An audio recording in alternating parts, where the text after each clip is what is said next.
Here's a question for you. Do you know the difference between self-esteem, self-confidence, and self-worth? Most people use these terms interchangeably, but they're actually very different things. And understanding that difference might be the key to why you feel like you're constantly chasing validation, why compliments never seem to stick, or why one criticism can destroy you for days. You can be confident in your abilities, but still feel fundamentally unworthy as a person. You can have high self-esteem in certain areas, while your core sense of self-worth is completely shattered. And here's the thing, our culture is obsessed with building confidence and self-esteem, but almost nobody talks about self-worth, which is actually the foundation everything else is built on. Today, we're going deep on self-worth, what it actually is, why so many of us struggle with it, where it really comes from, and most importantly, how to build it in a way that actually lasts. This isn't going to be a quick fix or a list of affirmations. This is about fundamental change. But before we begin,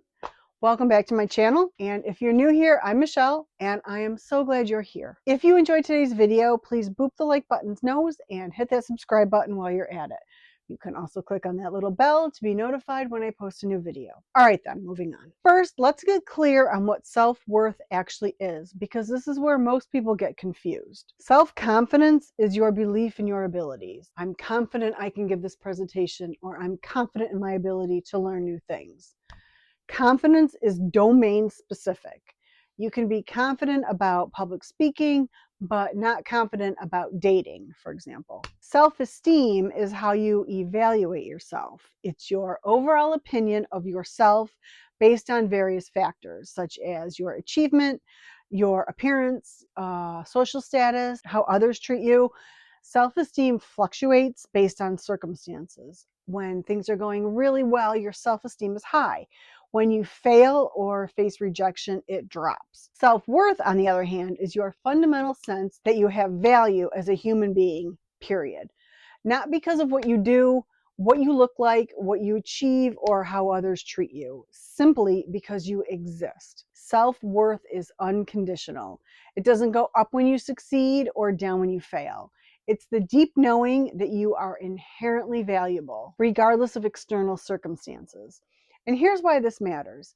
If your sense of value is based on self-esteem, on your achievements, appearance, or others' approval, you're on a hamster wheel that never stops. You achieve something and feel good briefly, but then you need the next achievement. Someone validates you and you feel worthy for a moment, but then you need more validation.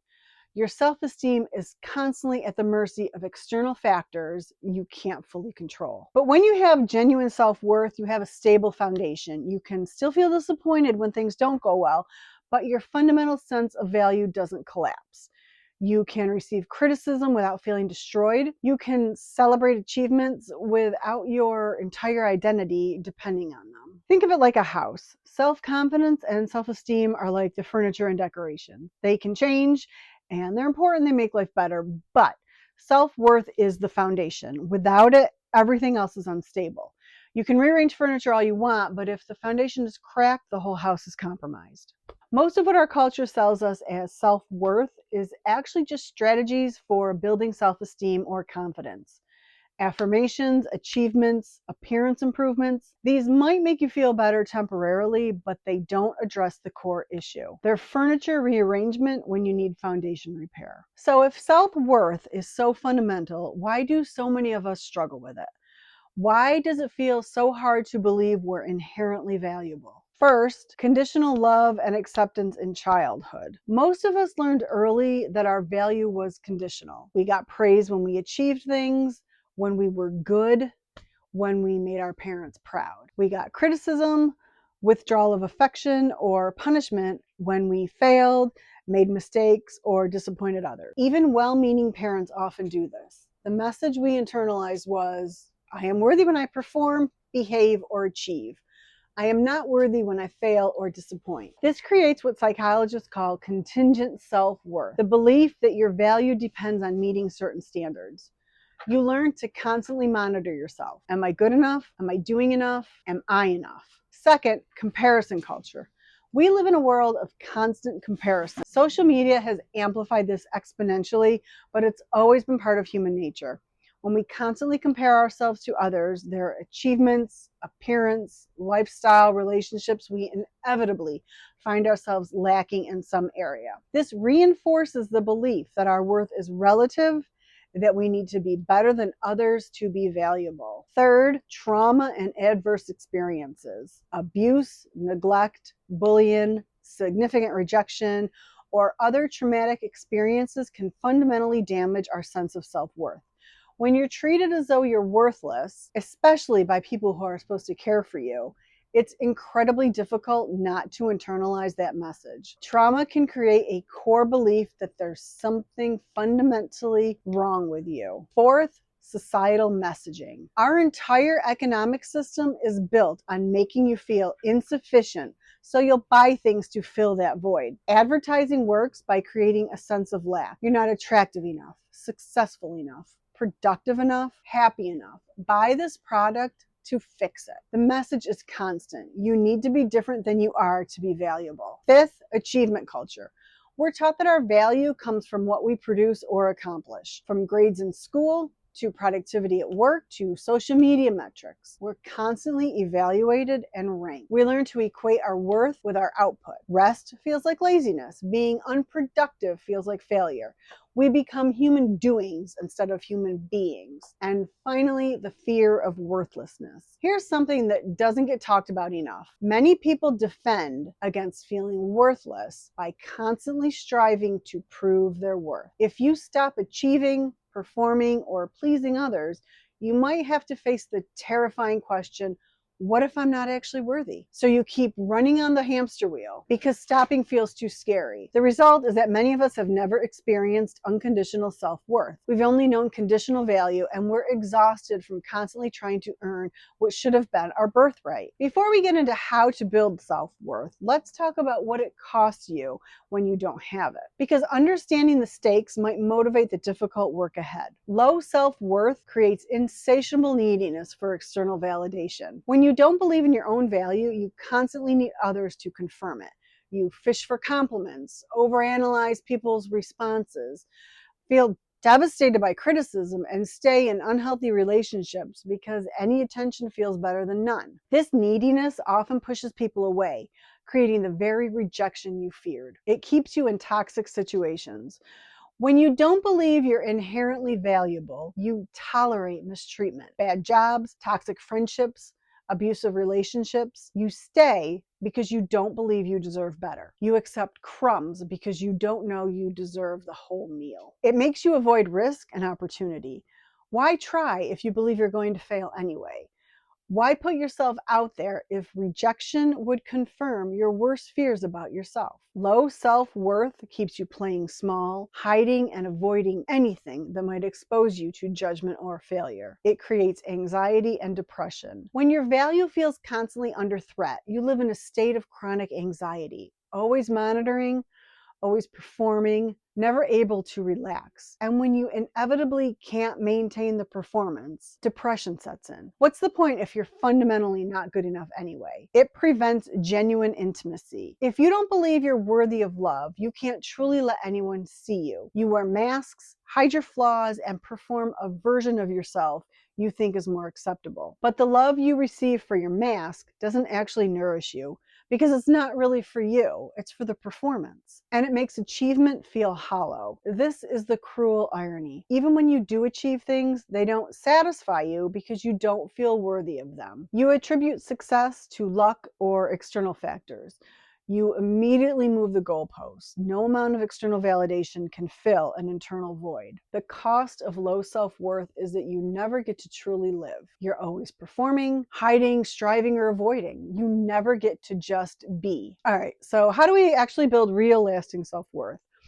I'm going to be honest, this isn't quick or easy, but it's possible and it's worth it. First, separate your worth from your worthiness. This is crucial. Your worth is inherent. You are valuable simply because you're human. But worthiness is about being deserving of specific things through your actions. You can be worthy of trust by being trustworthy. As a human being isn't something you earn, it's something you have. So the practice is to start noticing when you're conflating these. When you think, I'm not worthy of love because I failed, stop and reframe. I am inherently worthy. I may need to work on being the kind of partner someone wants, but my fundamental value isn't determined by this relationship. Second, practice self-compassion, especially when you fail. Self-worth is built not when things go well, but in how you treat yourself when things go wrong.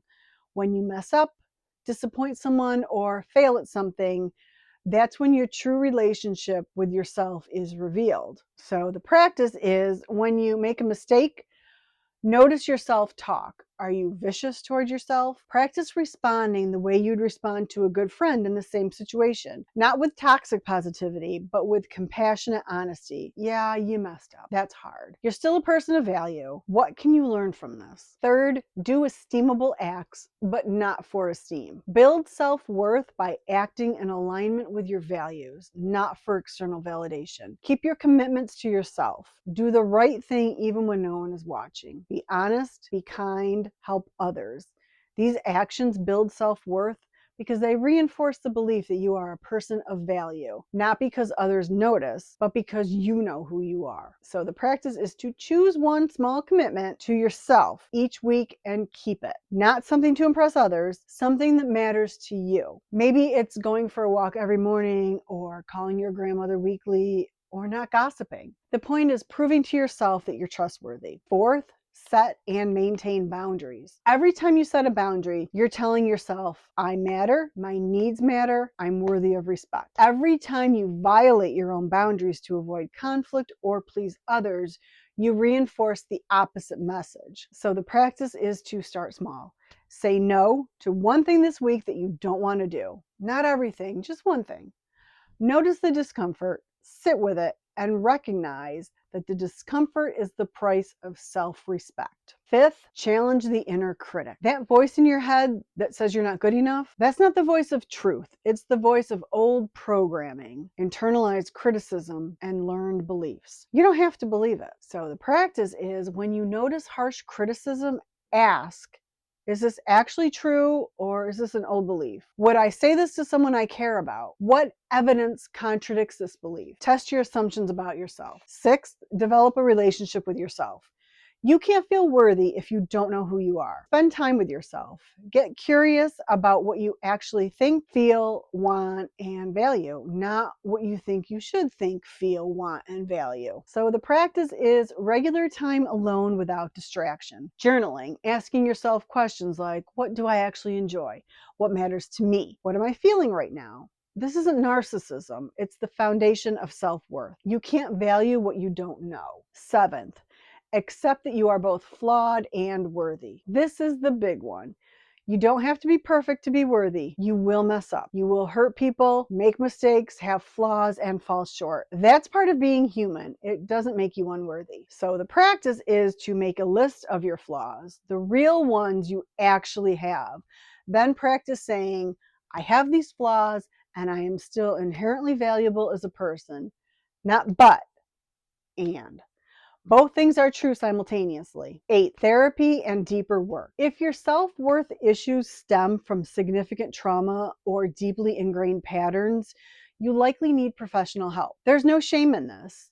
Therapy, particularly modalities like internal family systems, EMDR, or ACT, can help heal the core wounds that damage your self-worth in the first place. And finally, give it time and consistency. You didn't develop low self-worth overnight, and you won't build genuine self-worth overnight either. This is a practice, not a destination. You'll backslide, and that's okay. The point is to keep coming back to the fundamental truth. You are inherently valuable, regardless of what you do or don't achieve. So what actually changes when you develop genuine self-worth? You become less dependent on others' opinions. Compliments feel nice but aren't necessary. Criticism stings but doesn't devastate you. You can consider feedback without your entire sense of self being threatened. You take better care of yourself. When you believe you're valuable, you naturally want to care for yourself. Not in a self-indulgent way, but in a genuine self-respect way. You make better choices because you believe you're worth the effort. Your relationships improve. You stop tolerating mistreatment because you know you deserve better. You can be more genuine because you're not trying to earn love. You can give more freely because you're not constantly depleted from trying to prove your worth. You take healthier risks. Failure becomes less scary because it doesn't threaten your fundamental worth. You can try things, mess up, and be okay. This opens up so many possibilities that were closed when you were protecting yourself from exposure. You experience more joy. When you're not constantly monitoring whether you're good enough, you can actually be present for your life. You can enjoy things without simultaneously evaluating whether you deserve to enjoy them. And you become more compassionate towards others. When you stop seeing your worth as relative, determined by being better than others, you can genuinely celebrate others' successes. You can have compassion for their struggles because you're not threatened by them. Real self-worth gives you the foundation to actually live instead of constantly performing. Here's what I want you to take away from this. You are inherently valuable, not because of what you've achieved, what you look like, how productive you are. You're valuable because you're a human being, and that's enough. Building self-worth isn't about becoming perfect or achieving more. It's about coming home to the truth that was always there. You are enough exactly as you are, flaws and all. This work isn't easy. It requires you to challenge decades of programming, sit with uncomfortable feelings, and fundamentally change your relationship with yourself. But it's possible and it's worth it. You don't have to earn your worth. You just have to stop abandoning it. So thanks for watching. If this resonated with you, let me know in the comments what your biggest challenge is around self-worth. And remember, you are valuable, not because I said so, but because it's true. Take care, and I'll see you in the next one.